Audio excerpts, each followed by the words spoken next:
अस्मद्गुरुसमारम्भां यतिशेखरमध्यमां लक्ष्मीवल्लभपर्यन्तां वन्दे गुरुपरम्पराम् ஆழ்வார்கள் வாழி அருளிச் செயல் வாழி தாழ்வாதுமில் குறவர்தாம் வாழி ஏழ்பாறுமுய்ய அவர்களுரைத்தவைகள்தாம் வாழி செய்யமறை தன்னுடனே சேர்ந்து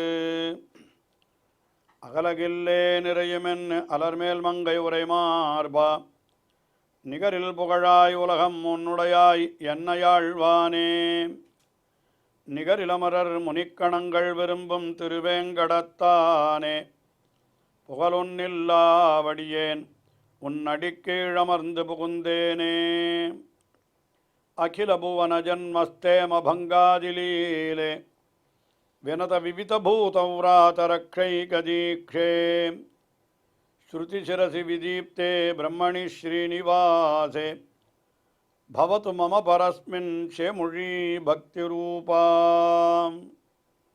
श्रीमान् वेङ्कटनाथार्य कवितार्किककेसरी वेदान्ताचार्यवर्यो मे सन्निधत्तां सदा हृदि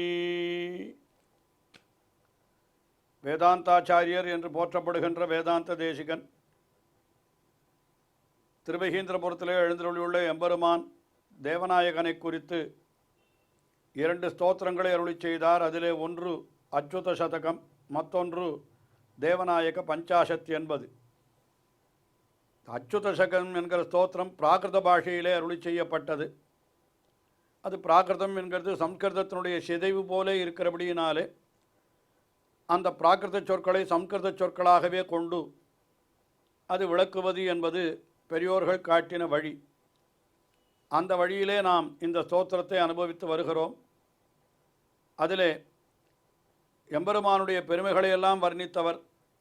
அதற்கு பிறகு எம்பெருமானுடைய அவயவங்கள், அந்த திவ்ய அவயவங்கள் அவற்றையெல்லாம் வர்ணிக்கிறார், திருமுடி தொடங்கி திருவடி அளவாக. அதற்கு பிறகு எம்பெருமானுடைய திருவடி ஸ்தானியர்களான, திருவடி போன்றவர்களான எம்பெருமானுடைய அடியவர்களுடைய பெருமையை பல பல ஸ்லோகங்களிலே தெரிவித்து வருகிறார். இப்பொழுது 54வது ஸ்லோகம். அதில் என்ன தெரிவிக்கிறார் என்னால், அடியவர்கள் என்பவர்கள் நிர்மலமான ஆகாசத்தை போன்றவர்கள். ஆகாசம் என்னால் எவ்வளவு தெளிவாக இருந்தால் அது எப்படி இருக்குமோ அதுபோல இருக்கிறவர்கள் இந்த எம்பெருமானுடைய அடியவர்கள் என்று இந்த 54வது ஸ்லோகத்திலே தெரிவிக்கிறார்.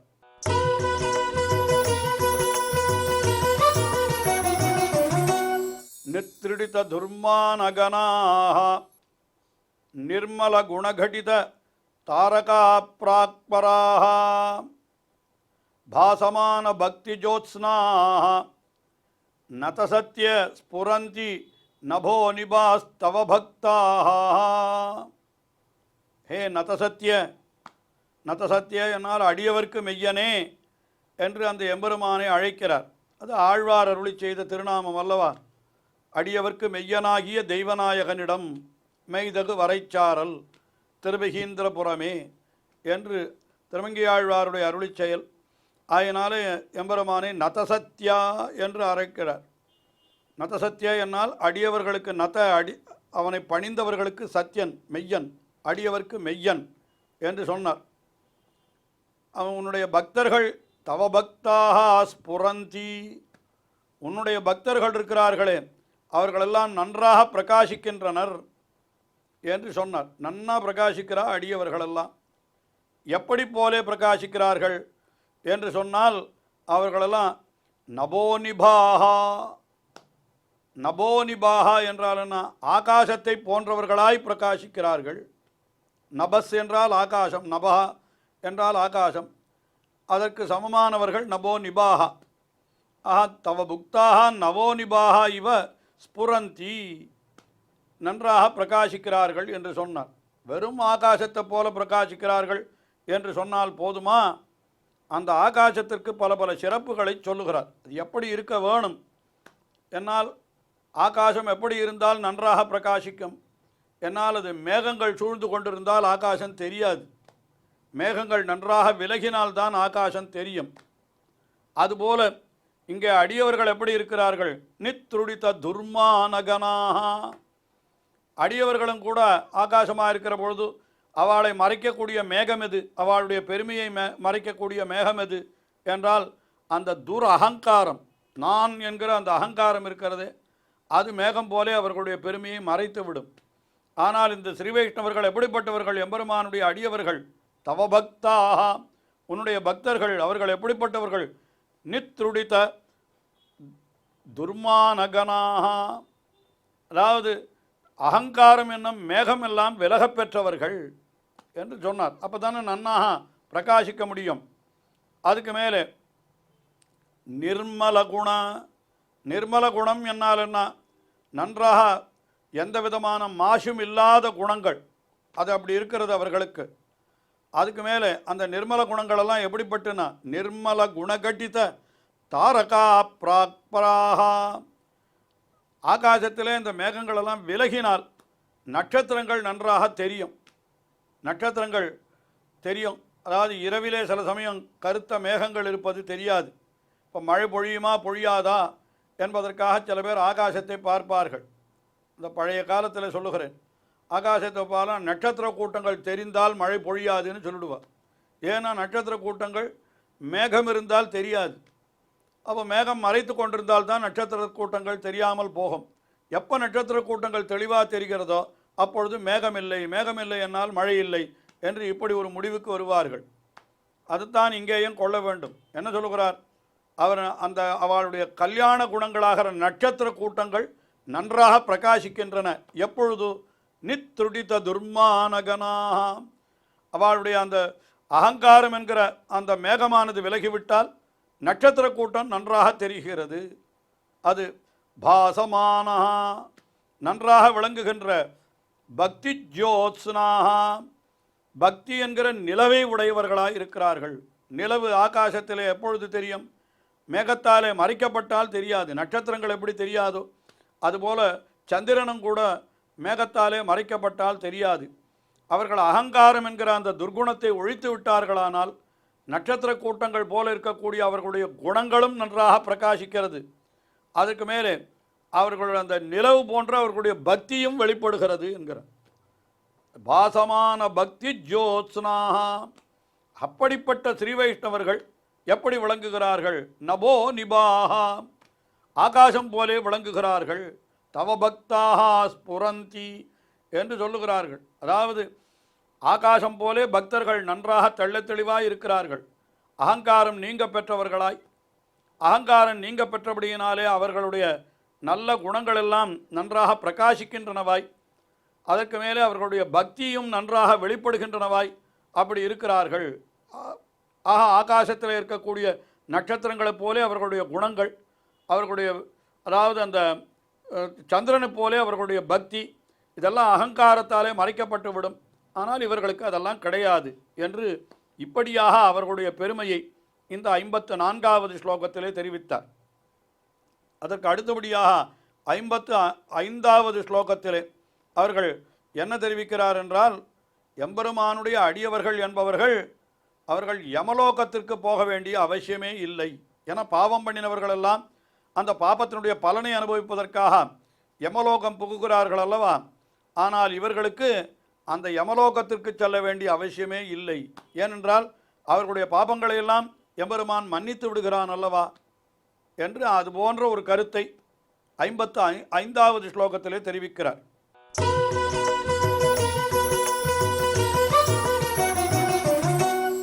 நகலு யம விஷயே கதிஹி நத சத்ய பதாம்புஜம் தவ பிரபன்னானாம்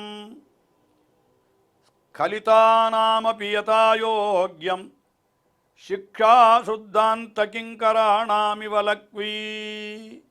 இந்த ஸ்லோகத்திலேயும் நதசத்ய என்றே அவனை அழைக்கிறார். அடியவர்க்கு மெய்யனே என்று சொல்லுகிறார். அந்த அடியவர்க்கு மெய்யனுக்கு என்ன விசேஷம் இங்கே என்றால், நகலு யம விஷயே கதிஹி பதாம்புஜம் தவ பிரபன்னானாம், தவ பதாம்புஜம் பிரபன்னானாம், உன்னுடைய திருவடித்தாமரைகளை அடைந்தவர்கள் இருக்கிறார்களே, பற்றியவர்கள், அதிலே பிரபத்தி செய்தவர்கள், அதாவது நீயே உபாயம் என்று கொண்டவர்கள், அவர்களுக்கு யம விஷயே நகதிஹி, யம விஷயத்திலே யமன் வழியிலே செல்ல வேண்டும் என்கிற அவசியம் இவர்களுக்கு கிடையவே கிடையாது. யம விஷயம் என்னால் யமலோகம் என்றே கொள்ளுவோம். அந்த யமலோகத்திற்கு செல்லுதல் என்பது இவர்களுக்கு கிடையவே, உன்னுடைய அடியவர்களுக்கு கிடையவே கிடையாது. எப்பொழுது அவர்கள் உன்னுடைய திருவடிகளை பற்றிவிட்டார்களோ அவர்களுக்கு யமலோகம் செல்ல வேண்டிய அவசியமில்லை என்று சொன்னார். எப்படி யமலோகம் செல்ல முடியாமல் இருக்கும்? எப்பேற்பட்ட பாவனும் கூட பாவம் செய்யாமல் இருக்க முடியாது. பாபம் செய்யாதவன் எவனும் இல்லை என்று சொன்னால், பாபம் செய்தவன் அந்த பாபத்தினுடைய பலனை அனுபவிப்பதற்கு யமலோகம் சென்றுதான் தீர வேண்டும். அப்படி இருக்கிற பொழுது இவர் எப்படி அது யமலோகம் செல்ல வேண்டியதில்லை என்று சொல்லுகிறார் என்று கேட்டால், உடனே சொல்லுகிறார் அதற்கு காரணம் ஸ்கலிதானாமபி. ஸ்கலிதானாமபி என்னால் தவறியவர்கள், தங்களுடைய பாதையிலிருந்து சிதைந்தவர்கள், அதாவது தர்மலோ நெறியிலேயே நிற்காமல் ஏதோ சில பாபங்களை செய்திருக்கிறார்கள் அவர்களுக்கும் கூட என்ன கிடைக்கும்? நிச்சயமாக தண்டனை கிடைத்துத்தான் ஆக வேண்டும். ஆனால் அந்த தண்டனை எப்படி கிடைக்கும் என்று அப்படி பார்த்தால் அந்த தண்டனை இவர்களுக்கு குறைவாக கிடைக்கும் என்கிறார். கலிதானாமபி யதா யோக்யம் சிக்ஷா சுத்தாந்த கிங்கராணாம் இவலக்வி. அந்த புறத்திலே வேலை செய்பவர்களுக்கு என்று ஒரு விஷயத்தை சொல்லுகிறார். பெரிய அரண்மனை ராஜா, அந்த ராஜா என்ன பண்ணுகிறான்? தன்னுடைய ராஜ்யத்தில் யார் யார் என்னென்ன தவறு செய்தார்களோ அவர்களுக்கெல்லாம் உரிய தண்டனைகளைத்தான் கொடுக்கிறான். ஆனால் அந்த புறம் இருக்கிறதே, அதில் வேலை செய்கிறவர்கள் அவர்கள் ஏதாவது தவறு செய்தால் அவர்களுக்கும் தண்டனை உண்டோன்னு கேட்டால் உண்டு. ஆனால் என்ன பண்ணுவோன்னா கொஞ்சமாக கொடுப்பான், சிறியதே ஆகும். அதான் லக்வி என்கிறார். லக்வி என்னாலுன்னா லகு, மிக எளிய தண்டனை தான் அவர்களுக்கு. ரகசியத்திலே சாரம் என்கிற கிரந்தத்திலே கூட வேதாந்த தேசிகன் ஓரிடத்திலே சாதிக்கின்ற பொழுது, வேலிட்டு பாயும் இடத்திலே முள்ளிட்டு பாயுமா போலே என்று ஒரு அர்த்தம் காட்டுகிறார்.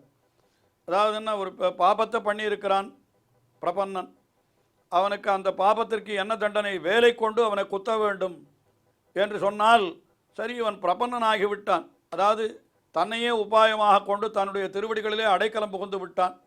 இவனுக்கு பெரிய தண்டனையெல்லாம் கொடுக்கக்கூடாது என்று என்ன பண்ணுவனா? அந்த தண்டனையை குறைத்து விடுவனா. முள்ளிட்டு பாயுமா போலே, வேல் குத்துவதற்கு பதிலாக சின்ன முள் குத்தும்படியாக செய்கிறான்.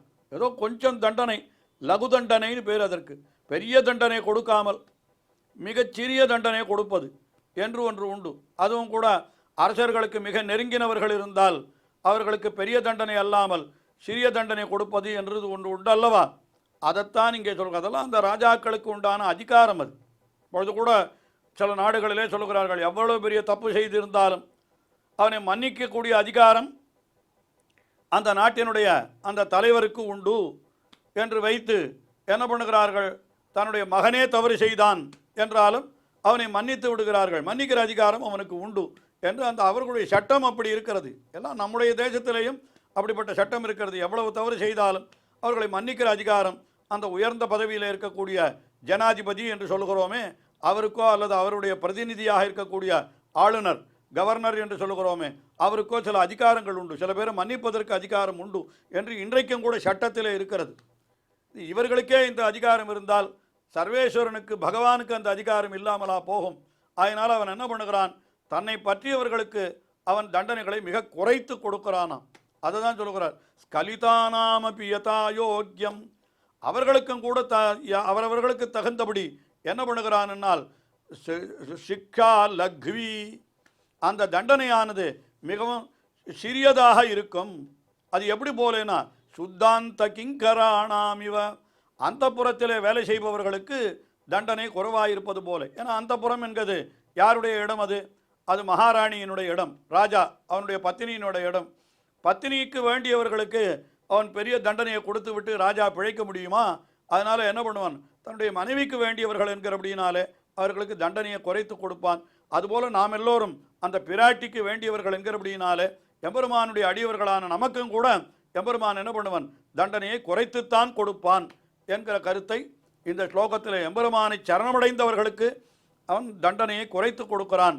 அவர்கள் யமலோகத்திற்கு போக வேண்டிய அவசியமே இல்லை என்ற கருத்தை இந்த ஸ்லோகத்திலே தெரிவித்தார். இன்னும் அடியவர்களுடைய பெருமையை தொடர்ந்து இந்த ஸ்தோத்திரத்திலே தெரிவிக்கிறார். நாமும் அனுபவிப்போம். ஸ்ரீயக்காந்தாய கல்யாண நிதயே நிதயேர்த்தினாம் ஸ்ரீவேங்கட நிவாசாய ஸ்ரீனிவாசாய மங்களம். ஸ்ரீமத் சுந்தர ஜாமாதிர் முனிமானசவாசினே சர்வலோக நிவாசாய ஸ்ரீனிவாசாய மங்களம்.